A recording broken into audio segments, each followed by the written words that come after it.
Darkness. The Earth is floating in a vast sea of darkness, orbiting our sun, which provides light for a limited time each day. However, since the advent of the industrial age, we have begun to illuminate the night with artificial light. As cities grow, so does the glow of the urban night sky, so much so that the stars are often no longer visible from our homes. With the increasing danger of losing our once dark nights, science is beginning to recognize just how critical they are not only to human health, but to the Earth's plant and animal populations.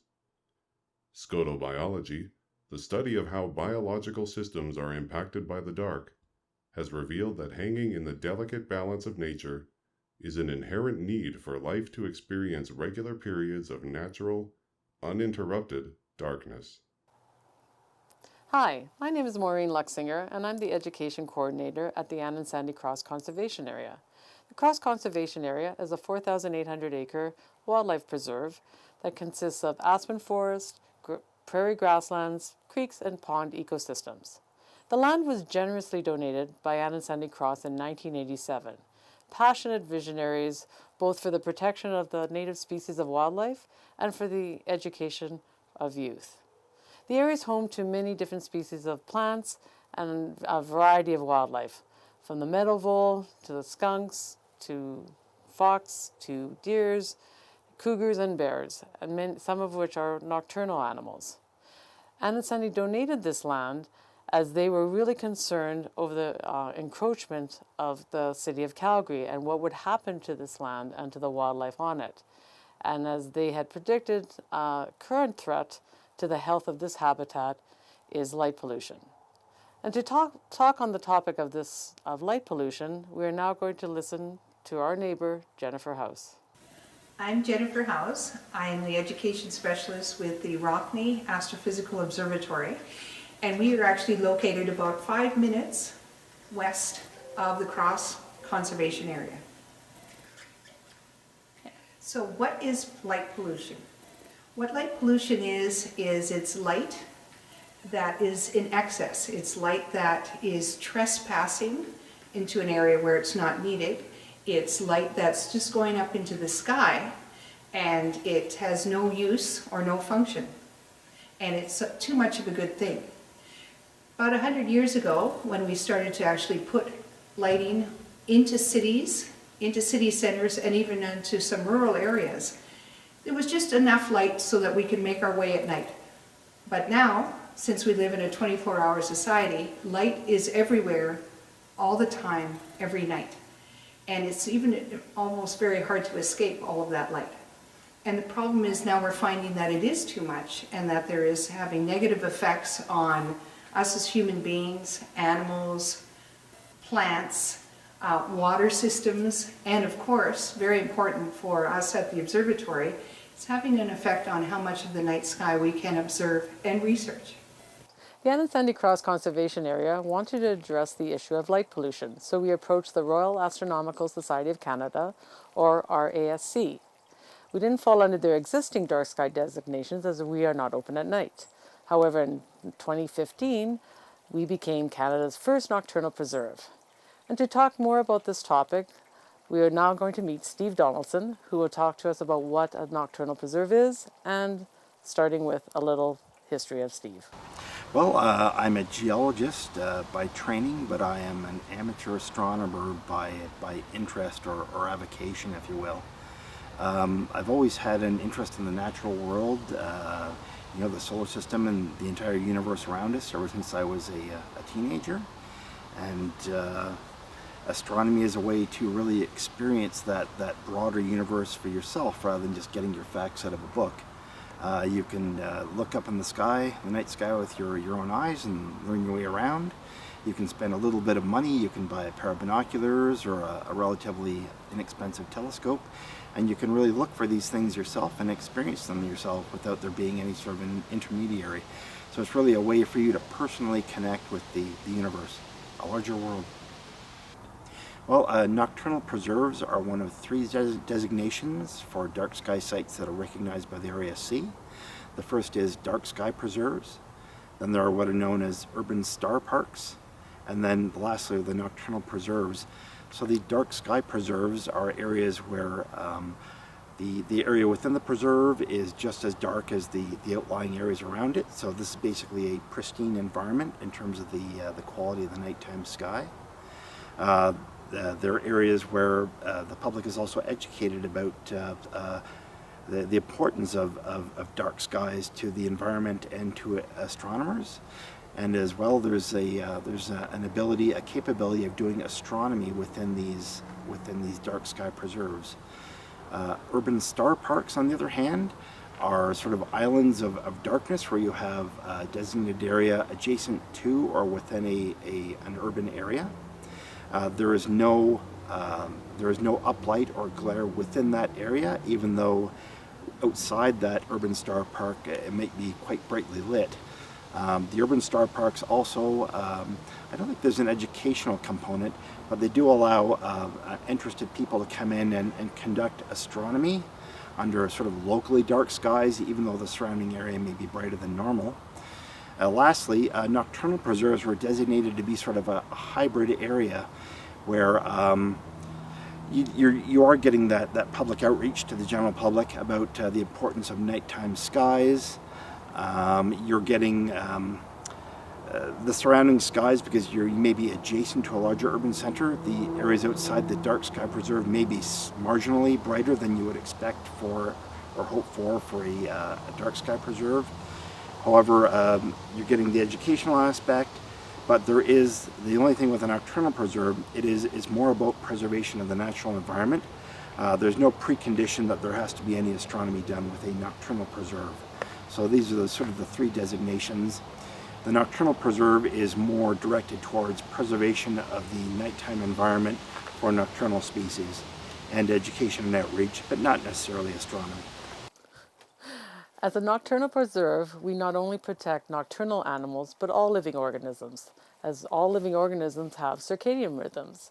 A circadian rhythm is our internal biological clock that works on a 24-hour day-night cycle. This clock is within humans as well. The amount of light during the day changes through the season and provides cues for animals to make adaptations. In the winter, as the daylight is shorter, the weasels and hares know it's time to put on their fur coats of white. And as the seasons change to spring, they know the daylight is longer, and they know that they need to change into a brown fur coat. Seasonal changes also have impacts on plants. In the fall, when the daylight is shorter, they start to prepare for winter, creating buds. And as the spring approaches and the daylight is longer, those buds appear as leaves. To talk more about the biological impacts, we are talking with Lisa Dalside, a biologist and friend to all wildlife. I'm Lisa Dalside. I work with the Weaselhead Glenmore Park Preservation Society and the Cochrane Ecological Institute. From a biological perspective, it's really important to promote dark sky initiatives because it's not even just the animals that exist in our ecosystems, but the plants that are the source of our food and our shelter and everything that the animals depend on in the environment. They also rely on the dark skies. Everything has existed for such a long period of time without the source of human light that their biological responses are based on the light and the dark skies that we have. So it's important to have these for insects, for example. We've all seen how insects will fly towards a light if you're in a campground, let's say, with your one light that's on. That can really distort then the source of food for all the birds that are hunting at night, because where did their insects go? They're now all gathered around a light that they're not going to go to.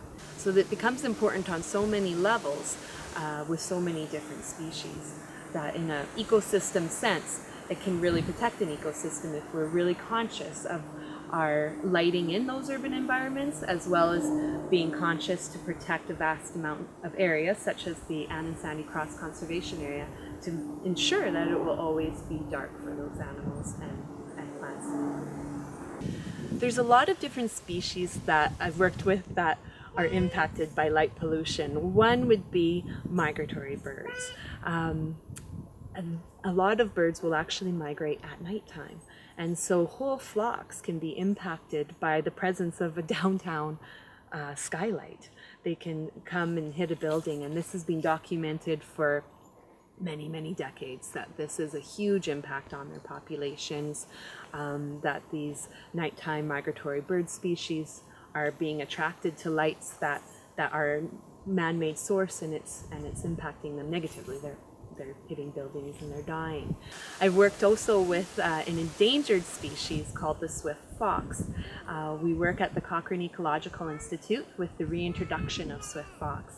They were declared extirpated from Canada, likely lost in the 1920s, when they were extirpated, locally extinct from the country of Canada, but not recognized until 1978. They were given that designation. They are active at night and they sleep during the day. And so having that presence of dark skies is very important to them, because unlike the red fox that adapted so well to human presence and is not affected by lighting or activity of humans, houses, the swift fox did not adapt to that. So when the European settlers came and expanded across the landscape, the grasslands is where they occur, where a lot of our cities occur as well. We lost the swift fox because they couldn't adapt to live alongside us the way that the red fox happily did. And so preserving those night skies for them is really important, as their populations hopefully are expanding in Canada. The largest population of swift fox in Canada occur in Grasslands National Park in Saskatchewan. This is because this is where the Cochrane Ecological Institute released a lot of our swift fox. Just over 1,000 swift fox were released in that area of Canada. And so the Grasslands National Park also happens to be one of Canada's largest dark sky preserves. So this is wonderful for swift fox that are active at night, that have an intricate relationship in the food chain with the insects that are affected by light pollution, with the songbirds, the migratory birds that are affected by light pollution, with the amphibians, as they'll also eat them. So all these animals that they depend on as a food source, wherever they are in the world, if they are a migratory bird, for example, they're getting affected, and their populations are affected by the light skies. So these preserves are very important then to protect the swift fox that are occurring in Saskatchewan as well. These ecological impacts are affecting larger communities as well.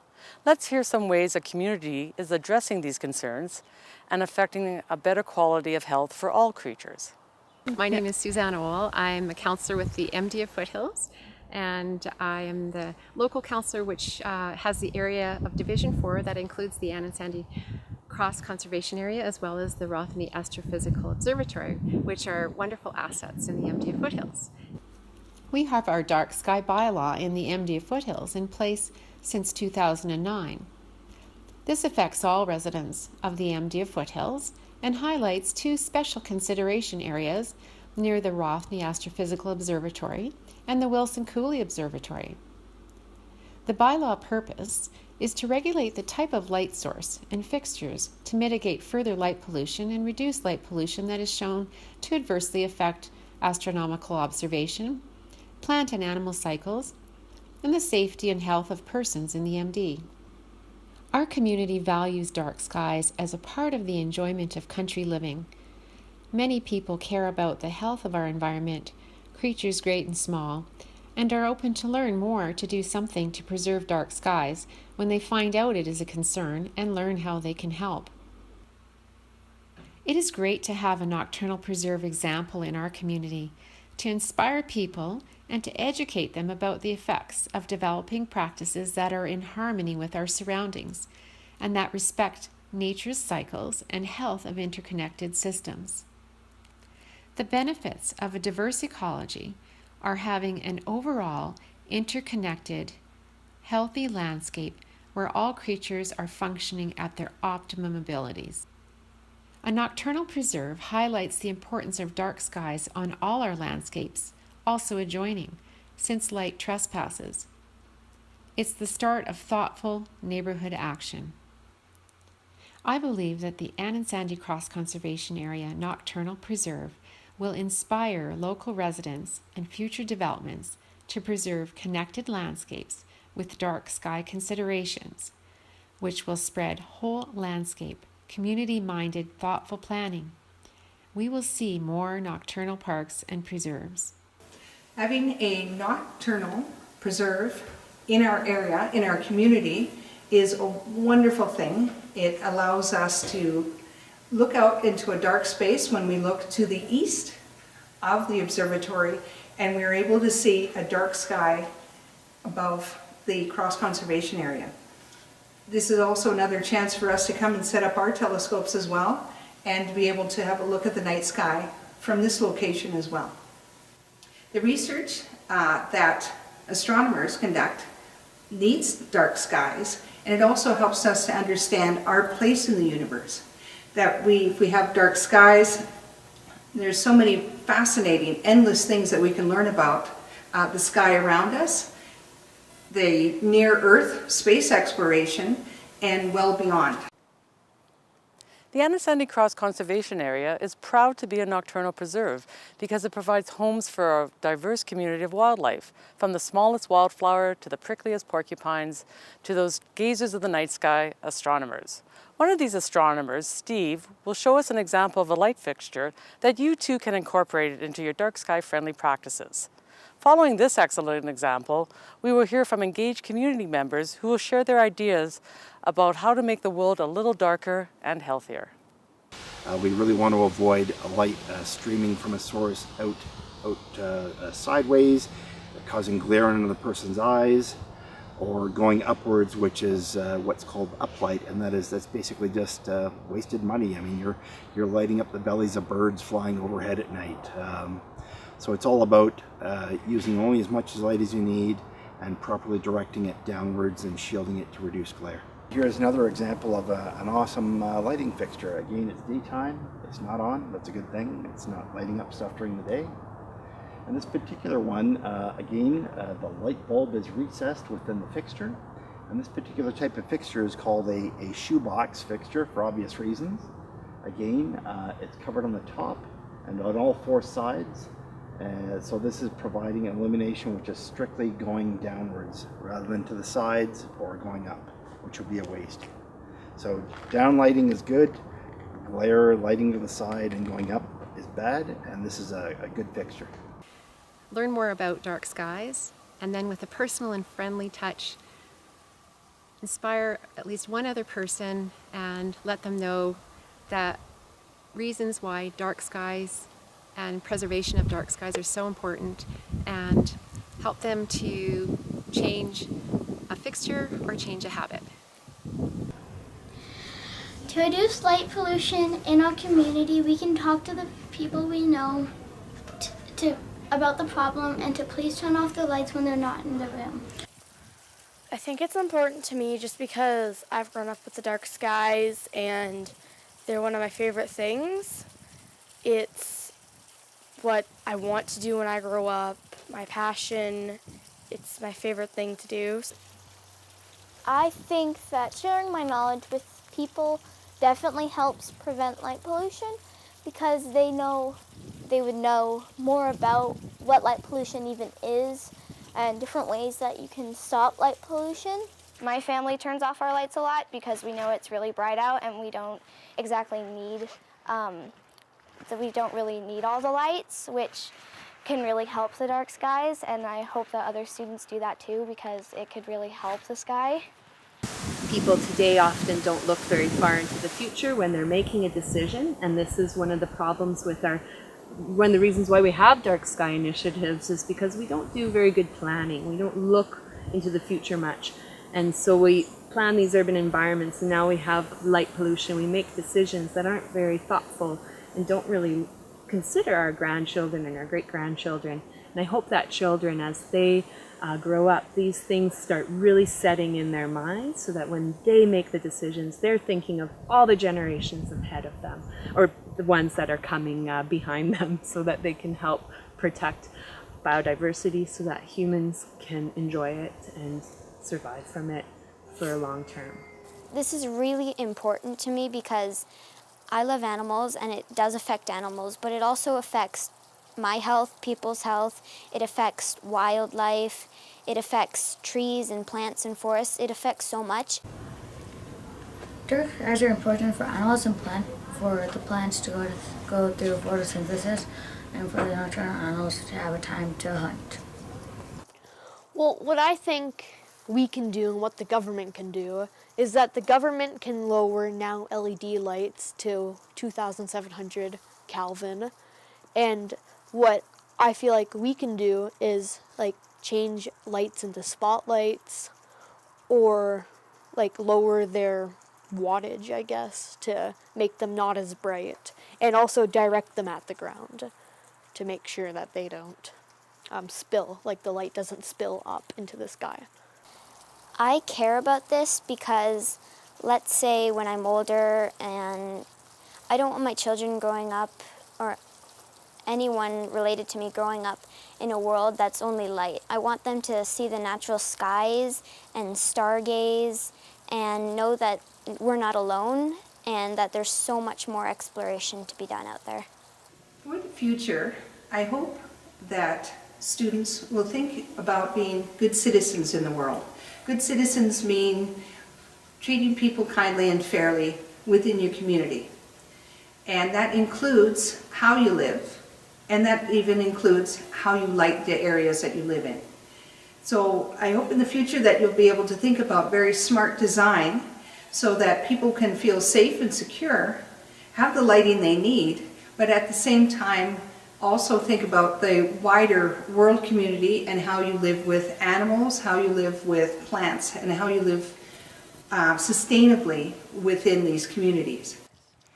Well, protecting dark skies and nocturnal preserves is being like aware of what you're doing, aware of how many lights you turn on, aware of what you do to cause light pollution. There's a lot of things I can do, like turning off one light, but it's not that I can do it, it's that if I do it and influence all the other people, it's going to turn into something bigger. So I just want to let people know that you can turn off those lights, and it would help a lot to everybody to see the beautiful stars. Light pollution is a very easy thing to fix.